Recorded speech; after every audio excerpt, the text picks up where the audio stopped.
Ini cobek baru mas, beli kemarin dikasih sama adik, dan masih ada tulisannya nih. Tulisannya 24. Ini diameternya 24 dan ini batu dari apa itu namanya? Daerah mana itu? Cipatat ya. Jadi ini yang harus kita lakukan sebelum kita menggunakannya, memastikan bahwa ini betul-betul bersih. Nah, untuk yang kasarnya itu kita akan menggerus dulu bagian luar ini supaya benar-benar hilang lapisan-lapisan yang menjadi kotoran ataupun bekas-bekas proses pembuatannya. Langkah pertama, kita akan luruhkan kotoran-kotoran yang menempel selama penjualan. Juga pada saat proses ada sisa kotoran. Caranya dengan menggerus-geruskan antara ulek-ulek dengan layahnya. Nih, lihat buktinya. Oke, kelihatan ya? Kotorannya itu sudah mulai luruh. Ini termasuk tulisannya tadi, kita gosok-gosok. Nah, ini lebih mudah kalau ada amplas. Dalam berbagai proses, amplas ini kan fungsinya untuk menggerus dan menghaluskan permukaan. Jadi pas banget kalau kita ingin meluruhkan kotoran dengan cara menggerusnya, kemudian menghaluskannya. Teman-teman, kita amplas tulisan ini dan langsung memudar tulisannya, dan ini jadi halus. Dipegang tuh halus teman-teman, halus kayak gini, beda yang sebelahnya tuh kasar. Kayak ini kita amplas semua bagian. Jadi dari tepi tadi kita udah amplas, kemudian di bagian tengahnya semuanya saja diamplas, dan proses ini akan lebih efektif dibanding kalau kita menggosoknya dengan benda yang tidak spesifik gitu ya. Kalau ini kan spesifik, memang tugasnya untuk menggerus, jadi memang langsung kelihatan ya. Barusan teman-teman bisa lihat bahwa ini rontok semua lapisan terluar, sisa proses juga kotoran-kotoran yang menempel. Dengan begini prosesnya tidak berkepanjangan, karena kadang kan ada yang harus direndam berlama-lama ya, sampai berhari-hari direndam untuk mengangkat kotorannya. Kalau ini karena digerus ya, jadi otomatis kotorannya akan terangkat dengan mudah. Nih bagian permukaannya kelihatan abu-abu semua. Oke, lihat tuh kan. Ini lepas, jadi abu-abunya ini lepas dan ini akan bersih. Kemudian selain cobeknya, muntuknya atau ulek-uleknya kita perlakukan sama. Selain untuk menggerus bagian-bagian sisa proses, juga kotoran ini akan menghaluskan permukaannya jadi lebih halus. Oke, sekarang udah selesai. Langkah kedua, kita akan cuci sampai bersih. Teman-teman lihat ya, ini debu-debu yang tadi kita gerus itu sekarang ngapung ke bagian atas dan airnya jadi berwarna abu-abu. Abu-abu itu menunjukkan bahwa debu-debu yang tertempel tadi memang sudah luruh dan sekarang larut di air. Ini kita cuci sambil terus juga digerus, karena penggerusan dalam kondisi basah ini akan betul-betul bisa mengangkat bagian yang kecil. Jadi kita amplas sekali lagi dengan kondisi basah. Ini akan membuat layah kita atau cobek ini bersih sempurna. Oke, setelah ini kita akan gosok juga bagian luarnya untuk menghilangkan kotoran.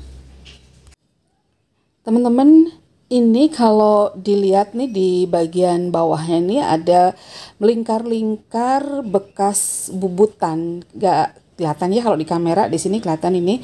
Dan ini kita gosok biar bekas bubutannya itu juga bersih. Teman-teman, ini kita gosok sampai betul-betul bening airnya. Jadi terus aja gosok biar layah ini nantinya benar-benar siap untuk digunakan. Nah, kalau sudah nampak bersih begini, airnya juga sudah kelihatan bening, kan digosok pun dia bening ya. Ini artinya kita sudah akan bersihkan dengan menggunakan sabun. Kenapa pakai sabun? Karena di sabun itu kan ada antiseptik ya yang akan mematikan kuman-kuman. Jadi kita memang perlu menggunakan sabun dan sabut ini. Kita tuangkan ya sabunnya sekarang.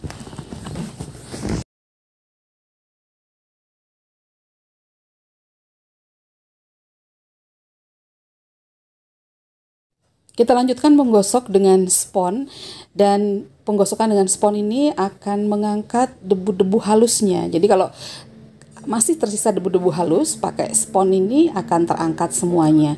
Dan kalau sudah terasa bersih ya semua bagian, termasuk juga ulek-uleknya, ini kita akan bilas sampai betul-betul bersih. Dengan sabun juga sampai bening lagi airnya.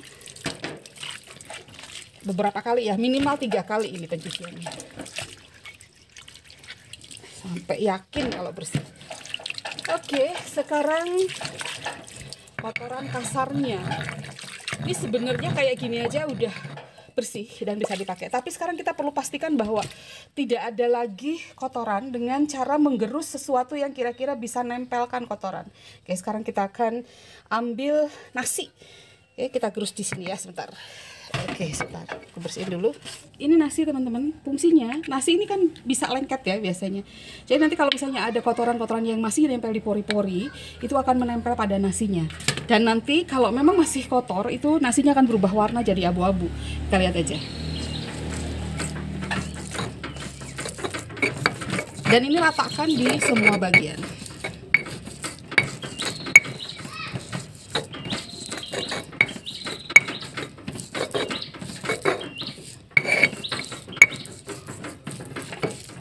Ratakan sampai ke tepi-tepinya juga, sampai ke semua bagian. Sekarang mari kita lihat apakah nasi ini berubah menjadi abu-abu atau tidak.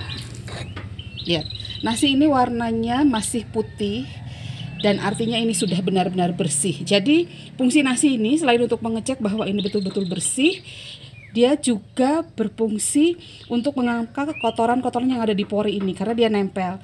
Nah, sekarang kita akan cuci lagi. Jadi kita akan menghilangkan bekas-bekas nasinya.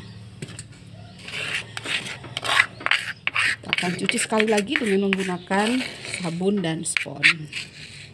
Ini masih kita jadikan pupuk aja nanti. Sekarang kita cuci ya. Bismillah. Sekarang kita cuci sampai betul-betul bersih. Pakai sabun lagi teman-teman nyucinya.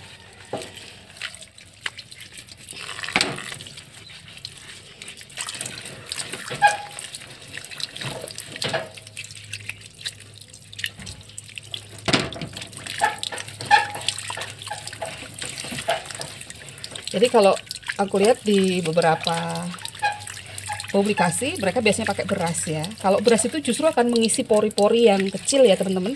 Nah, kalau nasi itu karena dia ada sifat lengket, maka dia akan menarik kotoran yang ada di pori-pori. Oke, kalau sudah disabun bersih begini, kita cuci sampai betul-betul airnya bening. Tuh kan, sudah bening airnya seperti ini. Dan ini artinya sudah siap untuk digunakan. Seperti ini.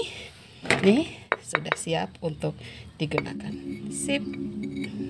Alhamdulillah sudah selesai.